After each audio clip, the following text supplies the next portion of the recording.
ગુજરાતની ધરતીમાં એક એવો રાજપૂત થઈ ગયો કે જે ગાયોને બચાવવા માટે ધર્મના ધીંગાણે ચડીને પોતાના જીવનું બલિદાન આપી અને વીર ગતિને પામ્યો.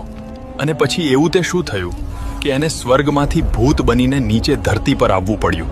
ભૂત રૂપે બેકાર વીર માંગડાવાળાના સત્ય ઘટનાના ઇતિહાસની આજે આપણે વાત કરીશું. તાતરવડીને કાંઠે આવેલા તાતરવાડાના રાજપૂત જેઠાવાળાનો એક દીકરો અને એનું નામ માંગડો એકવાર ગામ બાર જાન પૈણીને હાલી આવે છે અને એવા ટાણે લૂંટારા બાયડ ચાવડાએ આ જાન લૂંટી અને આવા સમાચાર મળતા ધાતરવાડાનો ધણી જેઠાવાળો બાયડ ચાવડા સામે યુદ્ધે ચડ્યો. અને કહેવાય છે કે સામે બાયડ ચાવડાના માણસો વધારે હતા, એટલા માટે આ યુદ્ધમાં જેઠાવાળો વીર ગતિને પામ્યો.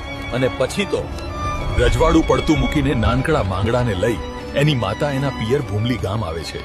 અને પછી તો માંગડાના મામા ભાણ જેઠવા એને પોતાના દીકરાની જેમ સાચવે. અને આમ થતા સમય વીત્યો અને માંગડો મોટો થયો અને ભૂમલી ગામની બાજુ